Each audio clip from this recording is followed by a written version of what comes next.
যাত্রা শুরুর অপেক্ষায় দেশের প্রথম পর্যটন রেলপথ।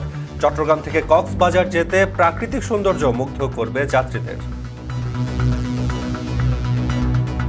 চিটাগাং থেকে যে রেলের যদি উঠিয়া আমাদের ঘরের সামনে যদি আসে যদি আমরা যদি লাভের তারি এত আর কি আছে। 5 ঘন্টা লাগতো, আমাদের অনেক দুর্ভোগ, অনেক কষ্ট, আবার অ্যাক্সিডেন্টের ভয় থাকতো। বিশেষত পর্যটন নগরী কক্সবাজারের জন্য এটা অসাধারণ একটা মাইলস্টোন। অভয়ারণ্য যে জায়গাগুলো এগুলো একটু ফ্লারিশড হবে। নতুন উচ্চতায় পুরো জনপদের পর্যটন আর অর্থনীতি। জৈব বৈচিত্র্যের কিছু ক্ষতি হয়েছে, আমরা এই ক্ষতিটাকে মিনিমাইজ করার জন্য যত ন্যূনতম করা যায় সেটুকু আমরা চেষ্টা করেছি। লোকাল রিসোর্সের উপর আমরা আমাদের অর্থনীতি ডিপেন্ড করে, বিশেষ করে ফিশারিজ এবং সল্ট এবং আদার প্রোডাক্ট যেগুলো আছে সব কিছুর একটা আমার মনে হয় একটা যুগান্তকারী এদের যারা এর সাথে সম্পৃক্ত তারা একটা সফলতা পাবে। চলতি বছরের মাঝামাঝিতে চালু হচ্ছে দেশের প্রথম পর্যটন রেলপথ এবং চট্টগ্রাম থেকে কক্সবাজারে 100 কিলোমিটারের যে যাত্রাপথ, সেখানে সুন্দর প্রাকৃতিক পরিবেশ মুগ্ধ করবে পর্যটকদের। এবং নাফি প্রায় 18,034 কোটি টাকা ব্যয় কিন্তু এই কাঙ্ক্ষিত রেলপথটি নির্মিত হচ্ছে। এ নিয়ে এখন সকালে থাকছে বিশেষ প্রতিবেদন। এখন সকালে আরও যা থাকছে। চড়া ডলার ও জেট ফুয়েলে হজ প্যাকেজে ব্যয় বাড়তে পারে 20 থেকে 30%। বিমান ভাড়া না বাড়ানোর অনুরোধ এজেন্সিগুলোর। খরচ বাড়ায় নতুন লেখকের পাণ্ডুলিপি ছাপতে অনীহা প্রকাশকদের।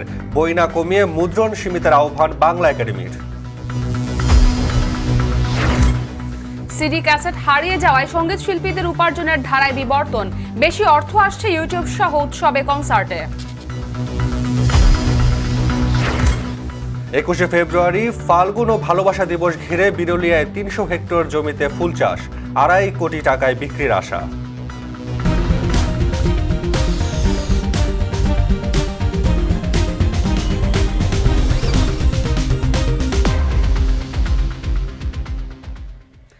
স্বাগত এখন সকালে, আপনাদের সঙ্গে আছি আমি ইসরাত মুক্তি এবং আমি তাসওয়ার নাফি। এবারে বিস্তারিত। হুইসেল বাজিয়ে যাত্রা শুরুর অপেক্ষায় 18,034 কোটি টাকা ব্যয়ে নির্মিত দেশের প্রথম পর্যটন রেলপথ। চট্টগ্রাম থেকে কক্সবাজার পর্যন্ত 100 কিলোমিটারের এই রেলপথে পর্যটকরা দেখবে নানা প্রাকৃতিক সৌন্দর্য। কর্তৃপক্ষ বলছে এই বছরের মাঝামাঝিতে শুরু হবে কাঙ্ক্ষিত এই রেল চলাচল। এই পথের যাত্রা কেমন রোমাঞ্চকর হবে, কিভাবে তা একটি পুরো জনপদের পর্যটন, অর্থনীতি আর জীবনযাত্রাকে নতুন উচ্চতায় নিয়ে যাবে তা জানার চেষ্টা করেছেন ফয়সাল করিম। ক্যামেরায় ছিলেন সঞ্জয় মল্লিক।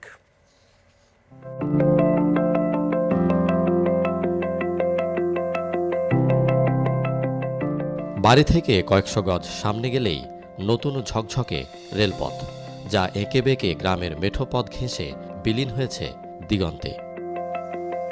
কক্সবাজারের রামুর পিছিয়ে থাকা এই অঞ্চলেই হচ্ছে চট্টগ্রাম কক্সবাজার রেলপথের দ্বিতীয় স্টেশনটি, যার আশপাশের উন্নয়ন গল্প বিস্মিত করে এলাকার ষাটোর্ধ্ব কৃষক নুরুল ইসলামকে। তাই কখনো কখনো থমকে দাঁড়ান তিনি, ভাবেন কবে হুইসেল বাজিয়ে প্ল্যাটফর্মে ভিড়বে ট্রেন। আমরা যদি চিটাগাং থেকে যে রেলের যদি উঠিয়া আমাদের ঘরের সামনে যদি আসে যদি আমরা যদি লাভের তারি এত আর কি আছে। আমাদের জমিন আছে বা জমিন জিরাত আছে, আমাদের উপকার হবে।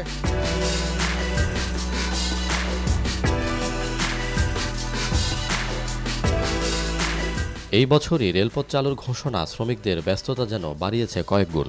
চলছে শেষ মুহূর্তের কর্মযজ্ঞ, দৃশ্যমান লোহা তক্তার গাঁথুনি সহ নানা অবকাঠামো। নন প্রিভিলেজ যে লোকগুলি ছিল তাদের জন্য অনেক সুবিধা হয়েছে। বিশেষত পর্যটন নগরী কক্সবাজারের জন্য এটা অসাধারণ একটা মাইলস্টোন। তো লেলারা সৌফার করের গাড়িরা সৌফার করের এড়ে যেখানে রোডঘাট সব উন্নয়ন। চট্টগ্রাম থেকে 150 কিলোমিটার মহাসড়ক পাড়ি দিয়ে কক্সবাজার পৌঁছতে গড়ে সময় লাগে 5 থেকে 6 ঘন্টা। সড়কের খানাখন্দ আর যানজটে দীর্ঘ যাত্রার সে ক্লান্তি আরও অসহনীয় হয়ে ওঠে। অথচ চট্টগ্রাম কক্সবাজার রেলপথ চালু হলে বন্দর নগরী থেকে মাত্র 2.5 ঘন্টায় আর রাজধানী থেকে 7.5 ঘন্টায় আপনি পৌঁছে যাবেন সমুদ্রনগরী কক্সবাজারে। সেখানে আপনাকে স্বাগত জানাতে প্রস্তুত থাকবে ঝিনুক আকৃতির একটি দৃষ্টিনন্দন পর্যটন স্টেশন। 5 ঘন্টা লাগতো, আমাদের অনেক দুর্ভোগ, অনেক কষ্ট, আবার অ্যাক্সিডেন্টের ভয় থাকতো। কখন যাই পৌঁছবে এটা কোনো সীমাহীন ছিল। মানুষ আসা যাওয়া করতে পারবে খুব সহজেই, অনেক ভাড়া স্যাক্রিফাইস হবে। আর জ্যামজট থেকে অনেক মুক্তি পাবে। এগিয়ে চলেছে 18,035 কোটি টাকার চট্টগ্রাম কক্সবাজার 100 কিলোমিটার দীর্ঘ রেলপথ নির্মাণের মহাযজ্ঞ। 2018 সালে শুরু হওয়া এই প্রকল্পে এখন দৃশ্যমান এমন 60 কিলোমিটার রেলপথ। কর্তৃপক্ষ বলছে 2024 সালের মাঝামাঝি এটি চালু হওয়ার কথা থাকলেও এই বছরের জুন থেকেই এই পথে চলবে রেল। আর সেটি শুরু হলে কক্সবাজারের পর্যটন খাত যেমন অনন্য উচ্চতায় পৌঁছবে, তেমনি সাগরের কোলে খুলে যাবে নতুন নতুন অনেক অর্থনৈতিক করিডোর। কি বলছেন ব্যবসায়ীরা? কক্সবাজারের যেসব লোকাল রিসোর্সের উপর আমরা আমাদের অর্থনীতি ডিপেন্ড করে, বিশেষ করে ফিশারিজ এবং সল্ট এবং আদার প্রোডাক্ট যেগুলো আছে, সব কিছুর একটা আমার মনে হয় একটা যুগান্তকারী এদের যারা এর সাথে সম্পৃক্ত তারা একটা সফলতা পাবে এই সেন্সে যে ওদের কস্টিং যেটাকে আমরা বলি ট্রান্সপোর্ট কস্ট এবং টাইম, সেক্ষেত্রে আনইন্টারাপ্ট যে কমিউনিকেশন সিস্টেমটা রেল লাইন আগমনের ফলে ডেভেলপ, এটা আসলে অসাধারণ। কক্সবাজার যদি রেল লাইনটা চালু হয় আমরা অনেক দূর এগিয়ে যেতে পারবো এবং ট্রান্সপোর্টেশন খাতটা কক্সবাজার ট্যুরিজমের জন্য একটা বিগ পয়েন্ট হিসেবে আমাদেরকে অ্যাচিভমেন্ট হবে।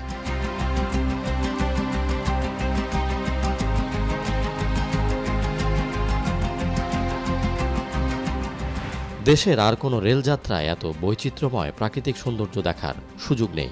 চট্টগ্রাম স্টেশন ছাড়ার কিছুক্ষণ পর ঝনঝন শব্দ জানান দেবে ট্রেন পার হচ্ছে শতবর্ষী কালুরঘাট সেতু। দুই পাশে কর্ণফুলী নদীর উদাস হাওয়ায় জুড়াবে মন। যাত্রাপথে কখনো হাতছানি দেবে মায়াবী বাঁকখালী নদী, কখনো পাহাড়ি সাঙ্গু বা সর্পিল মাতামুহুরি। শান্ত শ্যামল গ্রামগুলো পার হতেই ট্রেন হারাবে পাহাড়ি সবুজ বনে।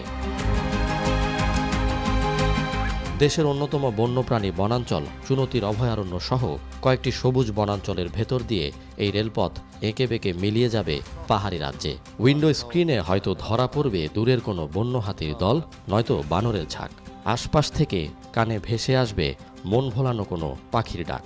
তাকিয়ে দেখবেন কখনো দুপাশে মাথা উঁচু করে দাঁড়িয়ে অনন্য বৃক্ষরাজি ঝর্ণা, কখনো বা পাহাড়ি ঝিরি বা রাবার বাগান। এমন সব অপরূপ সৌন্দর্য দেখতে দেখতে কখন যে দীর্ঘ রেলযাত্রা শেষে আপনি পৌঁছে যাবেন সমুদ্র তীরে, তা হয়তো টেরই পাবেন না। চুনতে অভয়ারণ্যর যে জায়গাগুলো এগুলো একটু ফ্লারিশড হবে, এখানে স্টেশন থাকার ফলে মানুষজন এখানে নামতে পারবে, এটার বিষয়ে জানতে পারবে। তো এটা আমি মনে করি বাংলাদেশের জন্য অনেক বড় একটা বিষয় আর কি। প্রকল্পের 21টি স্থান এশিয়ান হাতিসহ বন্যপ্রাণীদের চলাচলের পথ। এমন প্রকল্প দেশের যোগাযোগ খাতে মাইলফলক হলেও বন্যপ্রাণী চলাচল ও প্রকৃতি রক্ষার শর্ত অনেক ক্ষেত্রে মানা হয়নি বলে অভিযোগ উঠেছে, যদিও কর্তৃপক্ষ বলছে ভিন্ন কথা। এয়ারলাইন হওয়াতে এটা দুই ভাগে ভাগ হয়েছে, কিন্তু দুঃখের বিষয় হচ্ছে যেভাবে পাহাড়টা কাটা হয়েছে সেভাবে আমাদের একটা প্রাণী এই পাশ থেকে এ পাশে কোনো দিন যেতে পারবে না। তার জন্য তাদের চলাচল একটা বাধা সৃষ্টি হবে। পাশাপাশি তাদের যে এখানে বলা হচ্ছে কয়েকটা জলাধার দেখলাম, বলা হচ্ছে এগুলো পানি খাবে, কিন্তু কোনো অবস্থাতেই এই রেল লাইনের পাশে ওরা কোনো পানি পান করতে আসবে না। পাহাড় আমরা স্লোপ হিসাবেই কাটছি, যেটা দেখানো আছে, কিন্তু তারপরেও এটা বালি মাটি, এই মাটিটা বৃষ্টি বলে ভেঙে চলে আসতেছে। এই জন্য ইউটাইপ রিটার্নিং ওয়াল করা আছে, যার সাথে আপনার ওয়ালটা থাকবে। একটা আছে ওপর দিয়ে যাবে, যেটা বলা হয় এলিফেন্ট ওভারপাস, আর 3টা আছে আন্ডারপাস, যেগুলো হাতি কালভার্টের নিচ দিয়ে চলাচল করবে। জৈব বৈচিত্র্যের কিছু ক্ষতি হয়েছে, আমরা এই ক্ষতিটাকে মিনিমাইজ করার জন্য যত ন্যূনতম করা যায় সেটুকু আমরা চেষ্টা করেছি। গাছ কাটার পরে বুঝতে পেরেছি যে এসব জায়গাগুলোতে আমাদের এই ধরনের ব্যবস্থাগুলো নিতে হবে। এটা আমরা আগে বুঝতে পারিনি, যখন ফিজিবিলিটি স্টাডি হয়েছিল তারাও বুঝতে পারিনি যে এখানে কী ধরনের লাগবে। তাছাড়া মাটি নিয়ে একটু সমস্যা ছিল, তো এখন আমরা ওগুলি সবই ওভারকাম করেছি।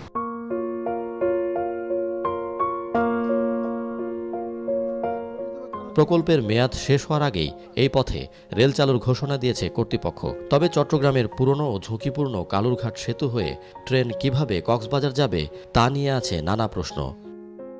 তো বুয়েট স্টাডি করেছে, ওরা 6 মাস সময় নিয়েছে, ওরা গত প্রায় 2 মাস হয়ে গেল ওরা কাজ করছে। তো ওরা আমাদেরকে যেভাবে বুয়েট থেকে যেভাবে আমরা সাজেশনটা পাবো, ওরা যেভাবে রিকমেন্ড করবে সেভাবে আমরা ব্রিজটাকে একটু শক্তিশালী করব। শক্তিশালী করার পরে বড় ইঞ্জিন যেতে পারবে। তো আমি আশা করছি না যে কক্সবাজার যাওয়ার জন্য আমাদের যে কালুরঘাট সেতুটা এটা কোনো বাধা হয়ে দাঁড়াবে। আমরা এই ব্রিজের উপর দিয়ে যাব।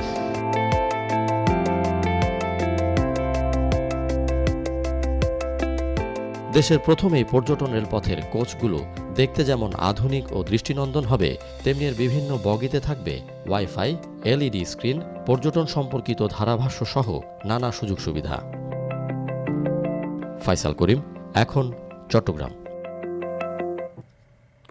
হজে সৌদির অভ্যন্তরীণ পরিষেবায় 30% খরচ কমানোর সিদ্ধান্তে বাংলাদেশের হাজিদের ওপর খুব একটা প্রভাব পড়বে না। উল্টো ডলার সংকট, জেট ফুয়েলের দাম বাড়া সহ বৈশ্বিক নানা সংকটের কারণে এবার হজ প্যাকেজে ব্যয় বাড়তে পারে 20 থেকে 30%। এমন ইঙ্গিত দিয়েছে হজ এজেন্সিগুলো। একই সঙ্গে বেবিচক ও বিমান বাংলাদেশ এয়ারলাইন্সকে বিমান ভাড়া না বাড়ানোর অনুরোধ জানিয়েছে হজ এজেন্সিগুলো। আরও জানাচ্ছেন নাইমা বীর। করোনার বিধিনিষেধ কাটিয়ে পুরোদমে শুরু হচ্ছে এবারের হজের কার্যক্রম। বাদ দেওয়া হয়েছে বয়সের বিধিনিষেধও। ধারণা করা হচ্ছে এবার হজ করতে পারবেন প্রায় 25 লাখ মানুষ। বাংলাদেশেও বাড়ছে হাজিদের সংখ্যা। গতবার যেখানে গিয়েছিল প্রায় 55,000 মুসল্লি, এবার সুযোগ পাচ্ছে 1,27,000 জন। গত 15ই জানুয়ারি সৌদি আরবের হজ ও ওমরাহ মন্ত্রণালয় জানিয়েছে এবারের হজের খরচ গতবারের তুলনায় 30% কমবে। এছাড়াও 3 ভাগে হজ প্যাকেজের অর্থ পরিশোধ করার সুযোগ দেওয়া হয়েছে। এর আগে যা একবারই পরিশোধ করার নিয়ম ছিল। তবে Hajj agencies association of Bangladesh HAAB বলছে এই নিয়ম সৌদি আরবের স্থানীয় হাজিদের জন্য প্রযোজ্য হওয়ায় বাংলাদেশিদের জন্য কোনো লাভ হবে না। হজের খরচ 30% কমিয়েছে সৌদি সরকার, এটি বাংলাদেশের জন্য প্রযোজ্য নয়। তো সঙ্গত কারণে আমরা যাতে এটি নিয়ে কোনো ভুল না বুঝি, সৌদি আরবের যারা ডোমেস্টিক হাজি তাদের জন্য সৌদি সরকার প্রতি বছরই একটা প্যাকেজ দেয়। সেই প্যাকেজে 30% ব্যয় কমিয়েছে।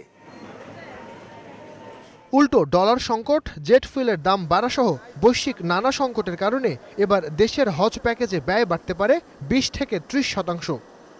বাংলাদেশের গত বছর যে রিয়াল রেট ধরে যে প্যাকেজটা করা হয়েছিল, সেই রিয়াল রেট কি এই বছর আছে? নাই। আবার টিকিটের দাম ডলার হয়, সেই ডলার দামও বেড়ে গেছে। 30% খরচের কোনো এফেক্ট বাংলাদেশে পড়বে না, বরঞ্চ মানি ভ্যালুয়েশন কারণে 30% বাড়ছে আমার মনে হয়। যদিও এজেন্সিগুলো বেবিচক ও বিমান বাংলাদেশ এয়ারলাইন্সকে বিমান ভাড়া না বাড়ানোর অনুরোধ করেছে। বিমান ভাড়া যাতে যৌক্তিক পর্যায়ে থাকে। ধর্ম মন্ত্রণালয় জানিয়েছে জানুয়ারির শেষ সপ্তাহে ঘোষণা করা হবে এবছরের হজ প্যাকেজ। গেলবার সরকারিভাবে হজ প্যাকেজ 1 ছিল 5,27,340 টাকা এবং প্যাকেজ 2 ছিল 4,62,110 টাকা এবং বেসরকারি ব্যবস্থাপনায় হজের প্যাকেজ ছিল 4,56,630 টাকা। নাইমা বীর, এখন ঢাকা। চলছে বইমেলার প্রস্তুতি। পাণ্ডুলিপি যাচাই বাছাই যখন শেষ পর্যায়ে তখন বিপাকে নতুন লেখকরা। বইয়ের দাম বেড়ে যাওয়ার শঙ্কায় কমবে নতুন লেখকদের বইয়ের সংখ্যাও। তবে পাঠকের স্বার্থে বইয়ের সংখ্যা না কমিয়ে মুদ্রণ কমাতে প্রকাশকদের প্রতি আহ্বান বাংলা একাডেমির। তানজিলা খান মিমের প্রতিবেদনে বিস্তারিত।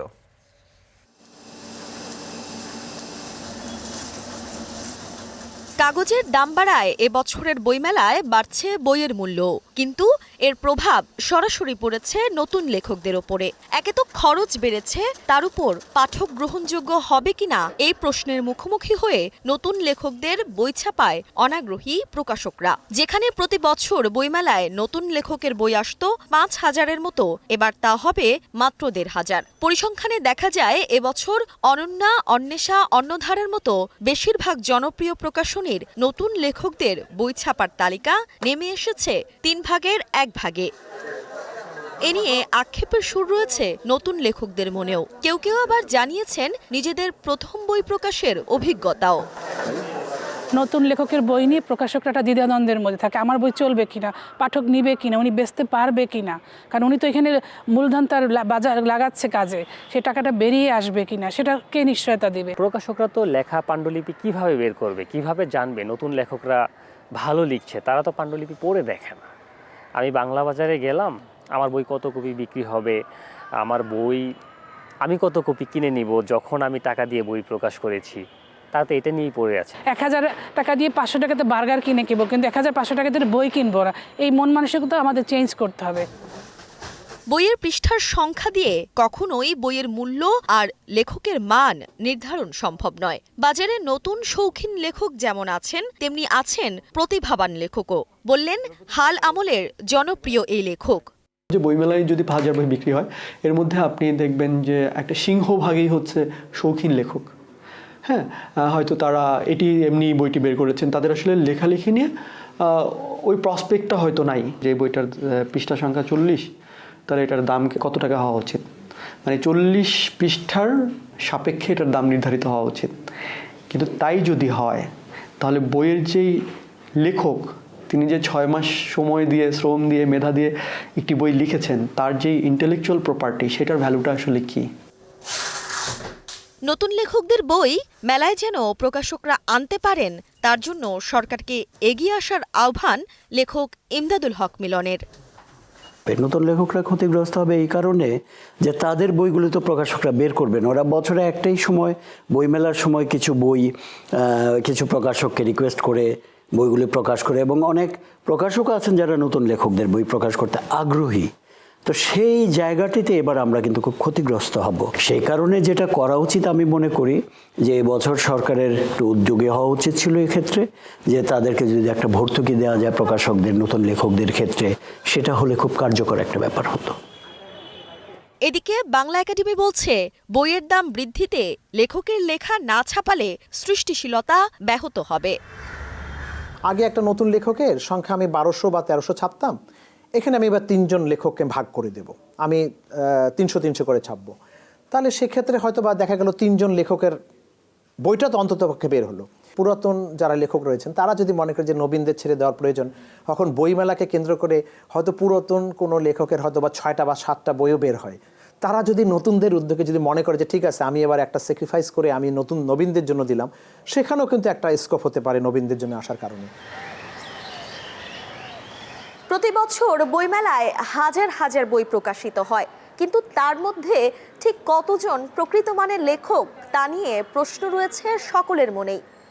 কিন্তু এবছর প্রকাশক যখন লাভ লোকসানের সমন্বয়ে নতুন বইয়ের সংখ্যা আনছেন খুবই সীমিত, তখন লেখকের নামের দিকে নয়, লেখার মানের দিকেই নজর দিতে বলছেন গুণীজনেরা। শুধুমাত্র লেখক পরিচিতির জন্য নয়, সাহিত্যে রসদ যোগাবে আগামী দিনের এমন লেখকের অপেক্ষায় রয়েছেন অসংখ্য পাঠক। তানজিলা খান মিম, এখন, ঢাকা। এখন সকালে আরও যা থাকছে। ফেলনা প্লাস্টিক থেকে মাসে লাখ টাকা আয় শেরপুরের ফরিদুলের। রপ্তানি হচ্ছে ভারত, চীন ও জাপানে। বৈশ্বিক সংকটে স্থবির পুরো বিশ্ব। নানান খাতে অর্থনৈতিক চাপে মুখ থুবড়ে যাচ্ছে সবার। মানুষ তৎক্ষণাৎ শান্তি খুঁজে নিচ্ছে নানা মাধ্যমে। তার মধ্যে একটি অন্যতম মাধ্যম হলো গান। আর এই গান শুধু মনের খোরাকই যোগায় না, এটি অর্থ উপার্জনের অন্যতম একটি মাধ্যমও। গানের বাজারে আদ্যপান্ত জানাচ্ছেন নাজমুন মিম।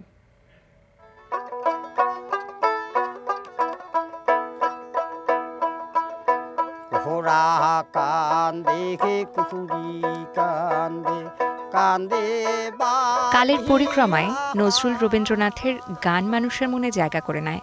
যেখানে রবীন্দ্রনাথ মনে করতেন আকাশে কান পাতলেও ভেসে আসে গান, সেখানে সর্বোপরি সবার গান ভালো না বেশে উপায় আছে।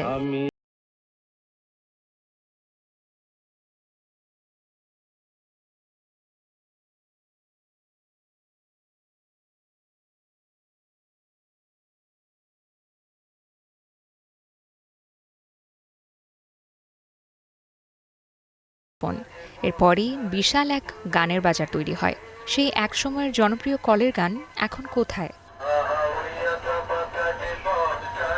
তুমি জেমসের গান শুনবা, হাসানের গান শুনবা, কেকের জন্য তুমি পাগল হয়ে যাও, আর বাড়ির পাশে পড়ে রয়েছে বিজয় সরকার, তাকে তুমি চিনো না। কত দূর যাবা? পলাবা কোথায়? পলানোর জায়গা নাই, তোমাকে ফিরতেই হবে। উৎসে তোমাকে আসতেই হবে, তোমার শিকড়ে তোমাকে আসতেই হবে। মানুষের আগ্রহ ভালোবাসায় গ্রামোফোন রেকর্ডের চাহিদা বাড়তে থাকে। সে আগ্রহ থেকেই শুরু হয় ক্যাসেটের যুগ। ধীরে ধীরে সবার ঘরে ক্যাসেট প্লেয়ার জায়গা করে নেয়। ক্যাসেট সংস্কৃতি আসার পর যেমন জনসাধারণের কাছে স্বল্প খরচে গান পৌঁছেছে, তেমন গানের আভিজাত্যও নষ্ট করেছে। তবে ৯ দশকের পর এই ক্যাসেটের বাজারের চাহিদাও কমতে থাকে, আর এক পর্যায়ে এসে সেই নস্টালজিক করা ক্যাসেটও বিলীন হয়ে যায়। গানের প্রচলন ছিল, তখন তো এত বিনোদন ছিল না। এখন তো মানুষের হাতে হাতে বিনোদন, ডিভাইস এসেছে, এখন ডিভাইসের মাধ্যমে মানুষ কি করবে তারা নিজেও চিন্তা করতে পারে না। বর্তমান সময়ের যে গান, হয়তো অনেক গান খুঁজলে একটা সেই উল্লেখযোগ্য গান পাওয়া যাবে। এরপর আসে সঙ্গীত প্রেমীদের উন্মাদনা সিডি ক্যাসেট, যে সময়টাকে বলা হয় বাংলাদেশের ব্যান্ড দলগুলোর সোনালি দিন। বাজারও ছিল বেশ রঙিন। 40 টাকা বা 50 টাকায় প্রিয় শিল্পীর সিডি কেনার আনন্দের সাথে এখনকার সময়ে নিমিষেই ইউটিউবে খুঁজে পাওয়ার সাথে পার্থক্যটা যে অনেক। আগের বন্ডিং ছিল, এখন তো সব যে যার মতো করতেছে। আগে যেমন একটা ক্যাসেট ছিল, ক্যাসেটের গায়ে কে কী কাজ করতো, কে গীতিকার, কে সুরকার, দর্শকরা তারা কিন্তু জানতো, খুঁটিয়ে খুঁটিয়ে তারা কিন্তু পড়তো। বাট এখন অ্যালবামও, আগে যেমন একটা অ্যালবামে ছিল 12টা গান রিলিজ হতো, আর এখন তো সিঙ্গেলে চলে আসছে আর কি। তো আমি আগের দিনটাই মিস করি। কালের বিবর্তনে নতুনের সাথে গা ভাসাতে না পেরে হারিয়ে গেছে অনেক কিছু। যেমন কমেছে অ্যালবামের সংখ্যা, তেমনই কমেছে খোলা ময়দানে প্রিয় শিল্পীর কনসার্ট। তবে দেশের গানের বাজার কি আগের মতো আছে? মেলে না, আজ কিছু মেলে না, ভালোবাসা বাঁচতে চাওয়া ছাড়া, এ দুটোই। আমি যেটা চাই যে টিকিট শোজগুলো আবার শুরু হোক, কারণ এখন দেখা যাচ্ছে যে কোনো একটা বড় বড় প্রতিষ্ঠান স্পন্সর করছে, সবাই ফ্রিতে গান শুনছে। সো এই প্র্যাকটিসটা আমার মনে হয় বন্ধ করতে হবে।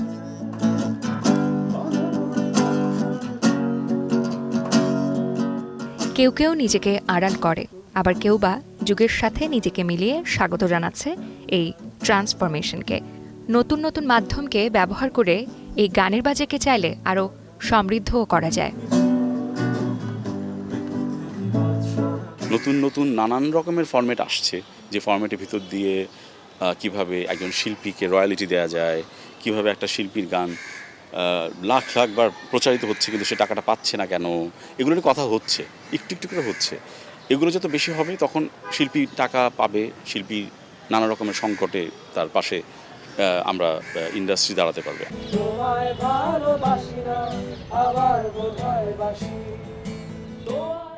গান যেটা যে কোনো সময় যেখানে আপনি আপনার মনের জন্য গাইতে পারেন। গানের কোনো বাজার বা গানের কোনো সময় নেই, গান সবসময় আপনাকে সঙ্গ দিয়ে যাবে, এক সঙ্গীর মতো। সম্প্রতি আমেরিকার এক পরিসংখ্যানে দেখা যায় পৃথিবীতে প্রায় 7 বিলিয়নের বেশি মানুষ গান শোনে। সেই হিসেব করলে বাংলাদেশের মানুষ আদিকাল থেকেই গানের সাথে যুক্ত, কিন্তু সেই গানের বাজার এখন কই?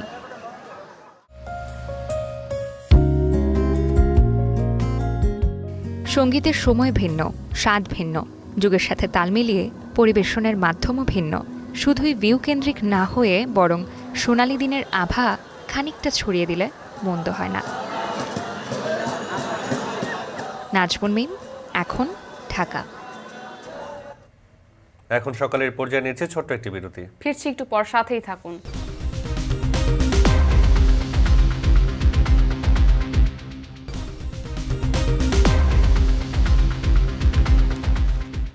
ফিরে এলাম বিরতির পর। আপনারা দেখছেন এখন সকাল। এবারেও পহেলা ফাল্গুন ও ভালোবাসা দিবস একই দিনে পালন হতে যাচ্ছে, তাই সাভারের গোলাপগ্রাম খ্যাত বিরুলিয়ার ফুল চাষিদের শুরু হয়েছে তোড়জোড়। এছাড়া কয়েকদিন পরেই আন্তর্জাতিক মাতৃভাষা দিবস। এই 3 দিবসে ফুলের কোনো বিকল্প নেই। সবকিছু ঠিক থাকলে 2.5 কোটি টাকার ফুল বিক্রির আশা করছেন ব্যবসায়ীরা। সাভার থেকে হুমায়ুন কবিরের পাঠানো প্রতিবেদন।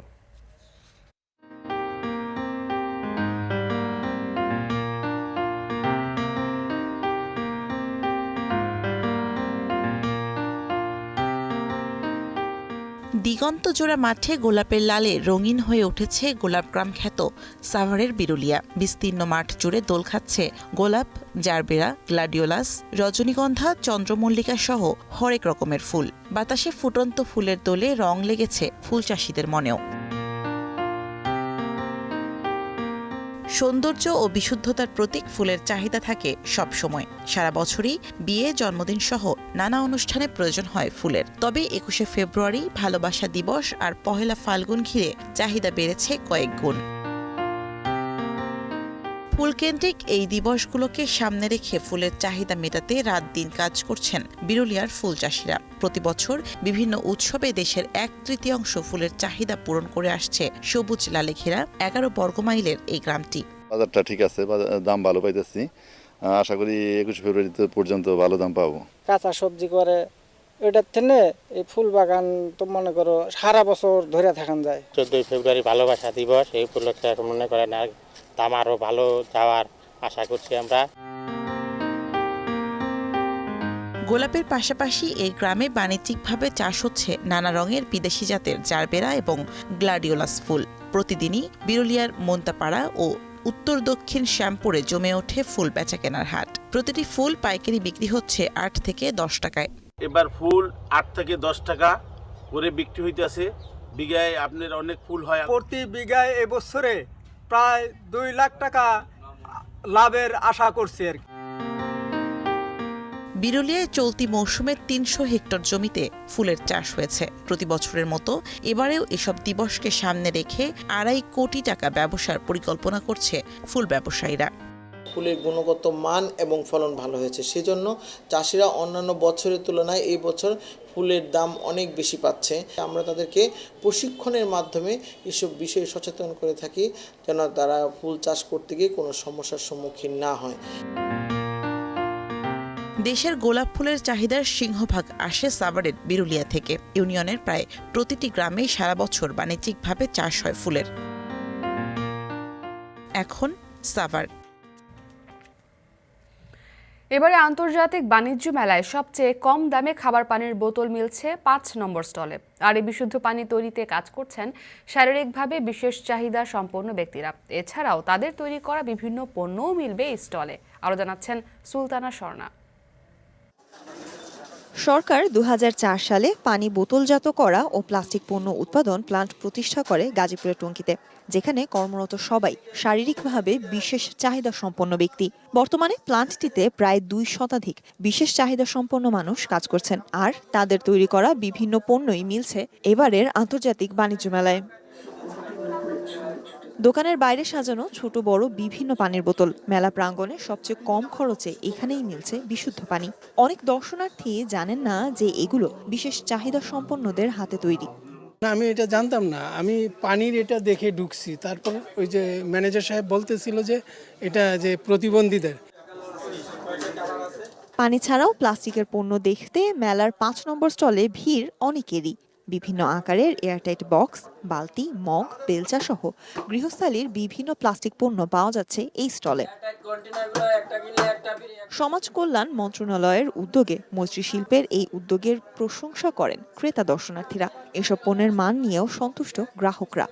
প্রোডাক্টগুলো মানসম্মত মনে হচ্ছে, এবং আপনার যেহেতু এগুলো প্রতিবন্ধীদের প্রোডাক্ট, সেটা একটা আমার নজর কালো জিনিসগুলো ভালোই লাগছে আমার কাছে। একটার সাথে একটা ফ্রি বা কালারফুল দেখতে খুব ভালোই লাগতেছে।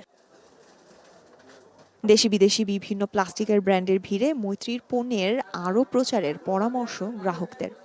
এটার যদি প্রচারণা আরো বাড়ে তাহলে আমরা আরো বেশি জানতে পারবো, সবাই কিনতে ইচ্ছুক হবে। এটার প্রচারণা আরো বাড়ানো উচিত, কারণ অ্যাডভার্টাইজমেন্ট দিয়ে যাতে সবাই এটা সম্পর্কে আরো বেশি জানে, মানুষ যাতে আরো বেশি কেনে। মেলায় ক্রেতাদের ভালো সাড়া পেয়ে খুশি বিক্রেতারাও। মুক্তা পানি ও মৈত্রী প্লাস্টিক প্রান্তিক পর্যায়ে পৌঁছে দিতে কাজ চলছে বলে জানান সংশ্লিষ্টরা। মানের দিক থেকে বা ন্যায্য মূল্যের ভিত্তিতে আমরা প্রত্যেকটা পণ্য ক্রেতাদেরকে আমরা দেওয়ার চেষ্টা করছি। সো আমরা সব দিক থেকে মাশাআল্লাহ খুব ভালো রেসপন্স পাচ্ছি। আহ্বান জানাবো মানুষ যেন এই মুক্তা পানি এবং মৈত্রী প্লাস্টিক প্রতিবন্ধীদের দ্বারা উৎপাদিত সেটা ক্রয় করার জন্য যেন আরও বেশি বেশি করে আসে। এসব পণ্যের বিক্রির টাকাও ব্যয় হয় শারীরিকভাবে বিশেষ চাহিদা সম্পন্ন মানুষের সহায়তায়। সুলতানা স্বর্ণা, এখন পূর্বাচল। এখন সকালে আরো যা থাকছে। পঞ্চগড়ে মাঝারি শৈত্যপ্রবাহে বিপাকে শ্রমজীবীরা। ভোরে তাপমাত্রা নেমেছে 6.7 ডিগ্রি সেলসিয়াসে।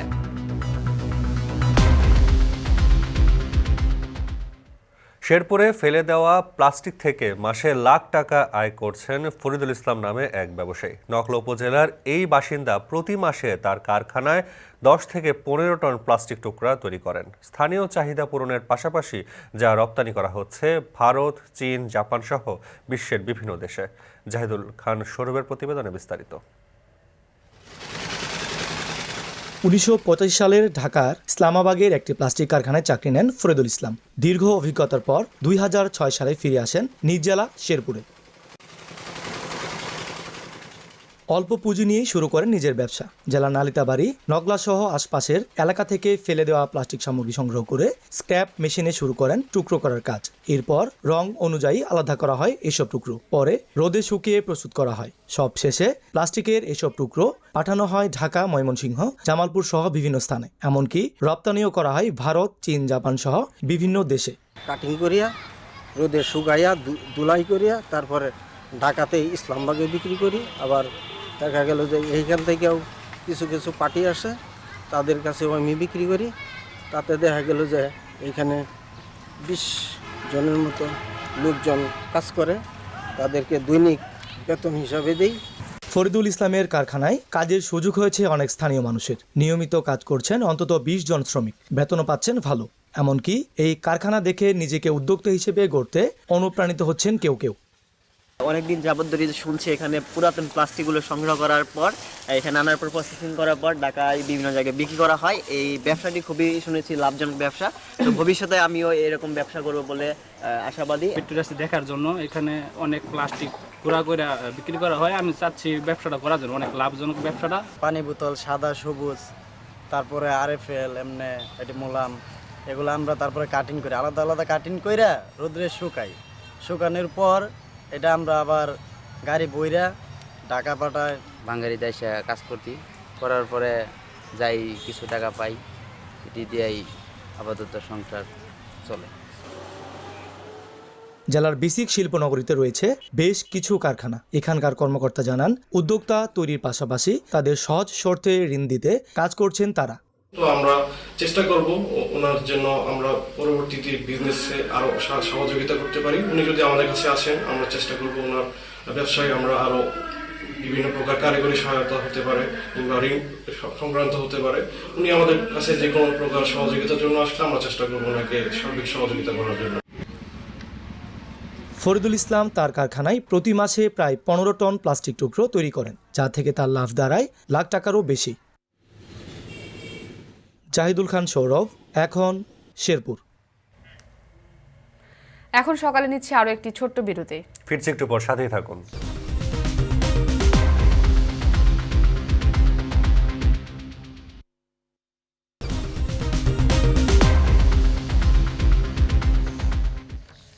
ফিরে এলাম বিরতির পর। দেখছেন এখন সকাল। পঞ্চগড়ে মাঝারি ধরনের শৈত্যপ্রবাহ বইছে। সকাল 6টায় জেলায় 6.7 ডিগ্রি সেলসিয়াস তাপমাত্রা রেকর্ড করা হয়েছে। ঠান্ডায় বিপাকে শ্রমজীবী মানুষ। এ বিষয়ে আরও জানিয়েছেন সহকর্মী লুৎফর রহমান। জানুয়ারির শুরু থেকেই কিন্তু পঞ্চগড়ের উপর দিয়ে মৃদু থেকে মাঝারি ধরনের শৈত্যপ্রবাহ বয়ে যাচ্ছে এবং গতকালও কিন্তু পঞ্চগড়ের সর্বনিম্ন তাপমাত্রা রেকর্ড করা হয় 6.8 ডিগ্রি সেলসিয়াস। আজ সকাল 6টায় পঞ্চগড়ের সর্বনিম্ন তাপমাত্রা মাপা হয়েছে 6.7 ডিগ্রি সেলসিয়াস। আমরা দেখছি যে তাপমাত্রা কিন্তু ক্রমান্বয়ে কমে আসছে এবং শীতের যে তীব্রতা সেটি কিন্তু অনেকাংশেই বেড়ে গেছে এবং আমরা দেখেছি যে উত্তরে যে ঠান্ডা বাতাস সেটির কারণে এবং ঘন কুয়াশার কারণে পঞ্চগড়ের উপর দিয়ে যে শৈত্যপ্রবাহ বয়ে যাচ্ছে, এতে করে পঞ্চগড়ের জনজীবন কিন্তু বিপর্যস্ত হয়ে পড়ছে। বিশেষ করে পঞ্চগড়ের খেটে খাওয়া মানুষ, নিম্ন আয়ের মানুষ যারা দিন আনেন দিন খান, এই শ্রেণীর মানুষের বিপাকে পড়েছেন। বিশেষ করে পঞ্চগড়ের পাথর এবং বালি শ্রমিক যারা নদীর বরফগলা জল থেকে বালি এবং পাথর উত্তোলন করে থাকেন, এই শ্রেণীর শ্রমিকরা কিন্তু বিপাকে পড়েছেন। এদের একটা বড় অংশ কিন্তু তারা বেকার হয়ে পড়েছেন, তারা কিন্তু কাজ করতে পারছেন না।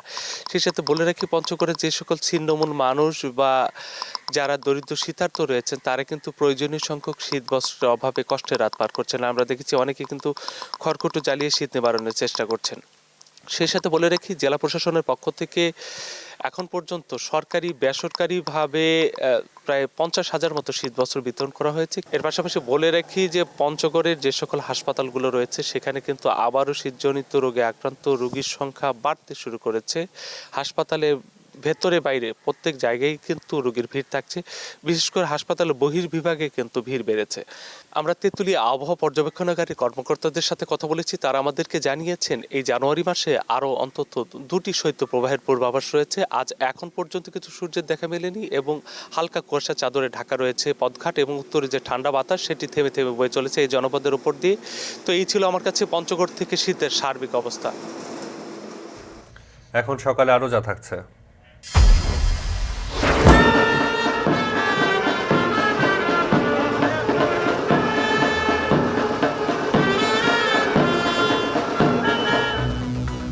বঙ্গবন্ধু ম্যারাথনে সাফ ও দেশীয় বিজয়ীরা পাবেন 5 লাখ টাকা, বিদেশি প্রতিযোগীরা পাবেন $15,000।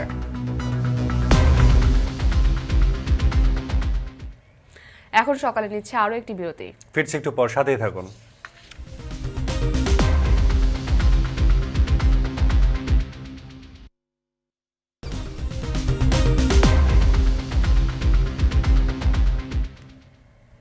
ফিরে এলাম বিরতির পর। দেখছেন এখন সকাল। 2175 জন প্রতিযোগী নিয়ে ভোর 5:30 থেকে চলছে বঙ্গবন্ধু শেখ মুজিব ঢাকা ম্যারাথন 2023। তৃতীয়বারের মতো এই আয়োজনের বিস্তারিত জানতে বসুন্ধরা কনভেনশন সিটির সামনে থেকে যুক্ত হচ্ছেন সহকর্মী তানভীর হাসান ও পূর্বাচল কাঞ্চল ব্রিজ থেকে যুক্ত হবেন রাশেদ অমিত। প্রথমে যাচ্ছি রাশেদ অমিতের কাছে। অমিত, ম্যারাথনের বিস্তারিত জানাবেন।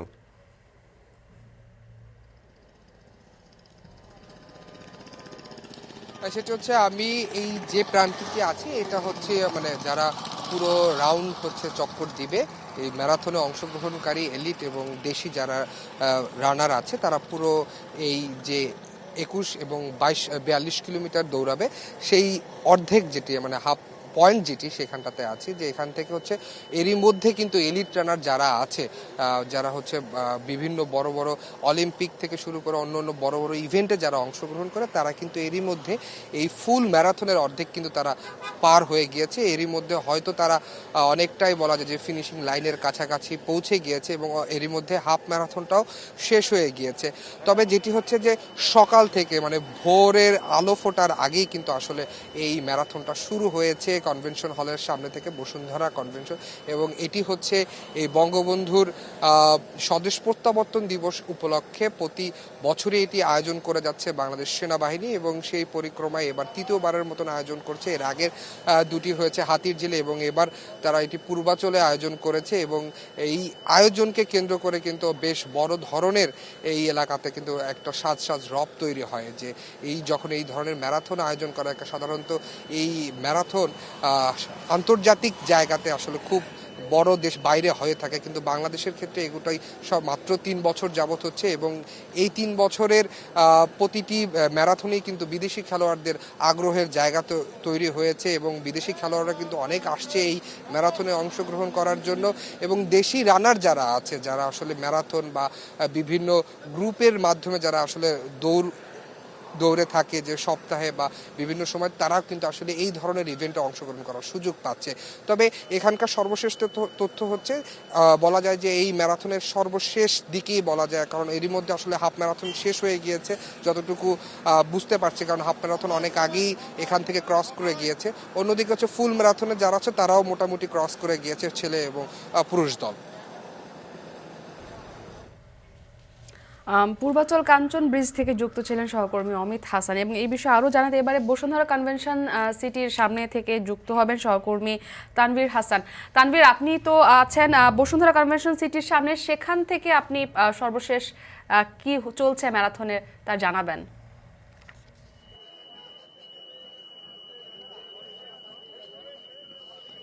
আসলে তৃতীয়বারের মতো শুরু হয়েছে বঙ্গবন্ধু ম্যারাথন।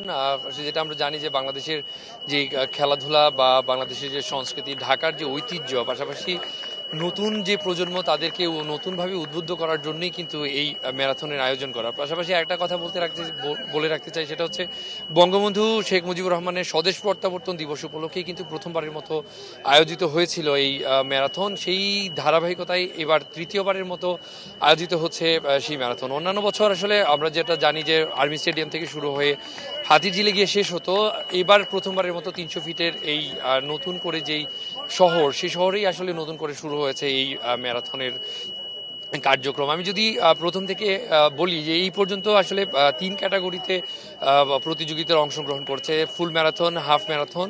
এই 2 ক্যাটাগরিতে মোট বাংলাদেশের ম্যারাথনিস্ট যারা রয়েছেন তাদের পাশাপাশি এলিট ক্লাসের 7 দেশ থেকে মোট 38 জন এলিট রানার রয়েছেন যারা এখানে অংশগ্রহণ করেছেন। পাশাপাশি যারা সাফভুক্ত দেশ রয়েছে সেখান থেকেও বেশ কয়েকজন প্রতিযোগী, 44 জন প্রতিযোগী এখানে অংশগ্রহণ করছেন। সব মিলিয়ে আসলে প্রায় 2200 প্রতিযোগী এখানে অংশগ্রহণ করেছেন। আমরা যদি প্রথম থেকে বলি যে এখন পর্যন্ত আসলে দেখতে পাচ্ছেন আমার পেছনে যে এক এক করে যারা প্রতিযোগী রয়েছেন তারা এক এক করে তাদের যে ম্যারাথন সেটা কিন্তু সম্পূর্ণ করছেন। আমি প্রথমেই আসলে বলবো যে এখন পর্যন্ত হাফ ম্যারাথন শেষ হয়েছে। সেই হাফ ম্যারাথনের অংশ হিসেবে আমি যদি প্রথমেই বলি যে এলিট ক্লাসে যারা রয়েছেন তারা এই প্রথম হয়েছেন আসলে মরক্কোর প্রতিযোগী আব্দুল আজিজ, পাশাপাশি কেনিয়ার চার্লেস হয়েছেন দ্বিতীয়। আর অন্যান্য বছরের তুলনায় এই বছর কিছুটা তার পারফরমেন্স হয়তো খারাপ ছিল, সেই জন্য তিনি তৃতীয় হয়েছেন। তিনি হচ্ছেন উগান্ডার কেভিট।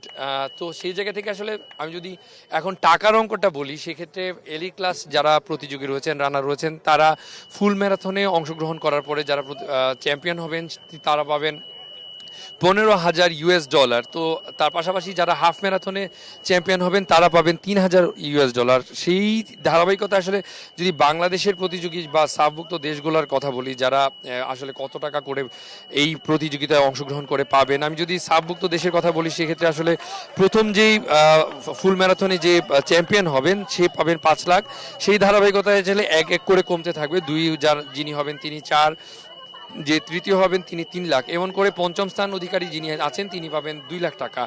পাশাপাশি আমি যদি হাফ ম্যারাথনের কথা বলি, যিনি চ্যাম্পিয়ন হবেন তিনি পাবেন 2 লাখ টাকা, সেকেন্ড যিনি হবেন তিনি পাবেন 1.5 লাখ টাকা, আর থার্ড যিনি হবেন তিনি পাবেন 1 লাখ টাকা। আর বাংলাদেশের পয়েন্ট অফ ভিউ থেকে যদি চিন্তা করা হয় সেক্ষেত্রে আসলে হাফ ম্যারাথনে অংশগ্রহণকারী যে 21 কিলোমিটারের যে দৌড় রয়েছে সেখানে আসলে যে চ্যাম্পিয়ন হবেন তিনি পাবেন 2 লাখ টাকার মতো অর্থ পুরস্কার। পাশাপাশি সেই ক্যাটাগরিতে কিন্তু শুধুমাত্র চ্যাম্পিয়ন বা রানার্স আপ বা সেকেন্ড রানার্স আপকেই চ্যাম্পিয়ন করা হচ্ছে না। পাশাপাশি আমি যদি বলি সেক্ষেত্রে 15 জনকে মোট এই সম্মানিত করা হবে। সেক্ষেত্রে 15তম যেই প্রতিযোগী থাকবেন তিনি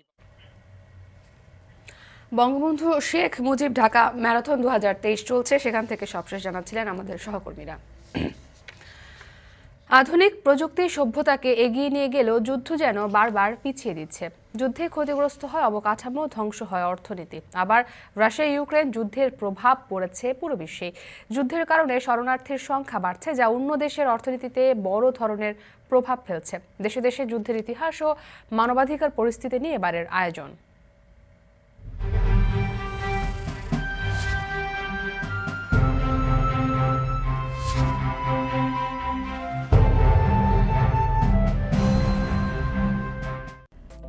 জ্বালানি তেলের বাজারে একসময় বেশ বড় প্রভাবক ছিল উত্তর আফ্রিকার দেশ লিবিয়া। কিন্তু 11 বছর আগের আরব বসন্ত সিরিয়ার মতো লিবিয়ার অর্থনীতিকেও ম্লান করে দিয়েছে। দেশটির মানুষের কাছেই এক ভয়ঙ্কর জনপদ এটি। অথচ একসময় আফ্রিকার অন্যতম ধনী রাষ্ট্রগুলোর একটি ছিল লিবিয়া। প্রত্নসম্পদেও সমৃদ্ধ দেশটি হতে পারত পর্যটকদের জন্য আকর্ষণীয় স্থান। মধ্যপ্রাচ্য যুদ্ধ পরিস্থিতি নিয়ে 5 পর্বের ধারাবাহিক প্রতিবেদনের 3য় পর্ব। আজ জানব লিবিয়া পরিস্থিতি। লিবিয়া বা স্টেট অফ লিবিয়া ভূমধ্যসাগরের দক্ষিণ তীরের দেশ, আফ্রিকার বৃহত্তম রাষ্ট্রগুলোর একটি। 2021 সালের বিশ্বব্যাংকের হিসাব অনুযায়ী দেশটির জনসংখ্যা 6.95 মিলিয়ন বা প্রায় 69 লাখ। দেশটির বেশিরভাগ অংশ জুড়ে আছে সাহারা মরুভূমি। এখানে বসবাসরত আদিবাসী গোষ্ঠীর সংখ্যা 150-এরও বেশি। প্রাচীনকালে ফিনিশীয়, রোমান ও আরবদের বসতি ছিল এখানে। ছিল ইতালীয়দের উপনিবেশ। দেশটি রোম, কার্থেজ, ভ্যান্ডালসদের দ্বারা শাসিত হয়েছে। এখানে আধিপত্য ছিল আরবীয়, মরক্কান, মিশরীয় ও ওসমানী তুর্কিদেরও। দেশটিতে রোমান যুগের এমন সব প্রত্নসম্পদ আছে যা ইতালির সমান বলে অনেকের দাবি। 19 শতকের মাঝামাঝিতে তেল আবিষ্কারের পর থেকে লিবিয়ার অর্থনীতির মোড় ঘুরতে শুরু করে। 1959 সালে যখন দেশটিতে জ্বালানি তেলের সন্ধান পাওয়া যায়, তখন ক্ষমতায় ছিলেন সেনুসি আদিবাসী গোষ্ঠীর রাজা ইদ্রিস। তবে সে সময় তেল সম্পদ থেকে পাওয়া অর্থের বেশিরভাগই চলে যেত কোম্পানিদের কাছে। এরপর ক্ষমতায় আসেন মুয়াম্মার গাদ্দাফি। 1969 সালে জনগণের সমর্থন নিয়ে এক সামরিক অভ্যুত্থানের মাধ্যমে ক্ষমতা গ্রহণ করেন তিনি। তারপর থেকে দেশের অর্থনীতিতে একের পর এক চমক আসতে থাকে। গাদ্দাফি তেল সম্পদ থেকে প্রাপ্ত মুনাফা জনগণের মধ্যে বন্টন শুরু করেন। লিবিয়ায় সমাজতান্ত্রিক রাষ্ট্র কাঠামো কায়েম করেন গাদ্দাফি। বেকারত্ব কাটিয়ে একসময় আফ্রিকা মহাদেশের সর্বোচ্চ জিডিপির দেশে পরিণত হয় লিবিয়া। 41 বছর শাসন করেন গাদ্দাফি। একটা সময় স্বাস্থ্য ও শিক্ষা সেবা দেওয়া হতো বিনামূল্যে। তার ক্ষমতার শেষের দিকে সাক্ষরতার হার ছিল প্রায় 82%। আফ্রিকার অন্যতম ধনী দেশ লিবিয়ায় যুদ্ধের শুরু আরব বসন্তের মধ্য দিয়ে। অন্যান্য আরব দেশের মতো লিবিয়ায়ও স্বৈরশাসক নির্মূলের আন্দোলন শুরু হয় 2011 সালে। সে বছর 17 ফেব্রুয়ারি প্রথম গাদ্দাফির বিরুদ্ধে আন্দোলন শুরু হলে পশ্চিমারা তাতে ঘি ঢালে। 19 মার্চ ন্যাটো সমর্থিত বাহিনীর হামলায় গাদ্দাফির পতনের শুরু। 20 অক্টোবর বিদ্রোহীদের হাতে ধরা পড়েন গাদ্দাফি এবং সেখানেই তাকে হত্যা করা হয়। সেই থেকে লিবিয়ায় গৃহযুদ্ধ চলছেই। দিন দিন সহিংসতা আর নৈরাজ্য ভয়াবহ রূপ নিতে থাকে। কয়েক বছর সংঘাতের পর প্রধানমন্ত্রী ফায়েজ আল সেরাজ জাতিসংঘের সহায়তায় সরকার গঠন করেন।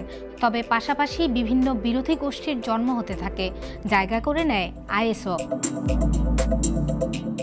সরকারি দল সমর্থন পান তুরস্ক, ইতালি ও কাতারের, আর বিদ্রোহী জেনারেল হাফতারের দল সমর্থন পায় রাশিয়া, দুবাই, জর্ডান, মিশর ও ফ্রান্সের।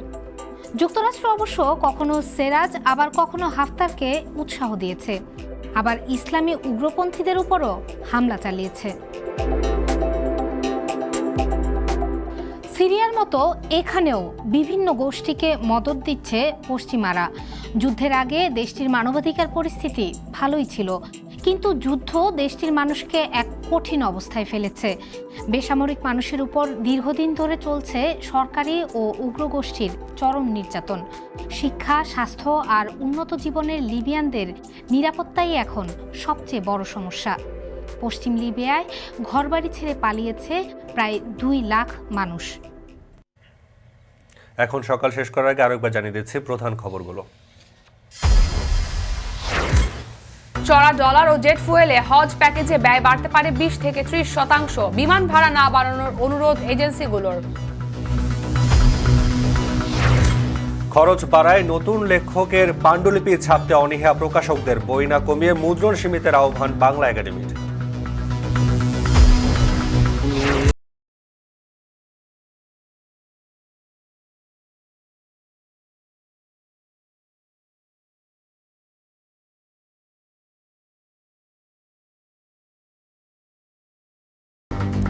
সিডি ক্যাসেট হারিয়ে যাওয়ায় সঙ্গীত শিল্পীদের উপার্জনের ধারায় বিবর্তন। বেশি অর্থ আসছে ইউটিউব সহ উৎসবে, কনসার্টে। এবং 21শে ফেব্রুয়ারি ফাল্গুন ও ভালোবাসা দিবস ঘিরে বিরলে 300 হেক্টর জমিতে ফুল চাষ, 2.5 কোটি টাকায় বিক্রির আশা।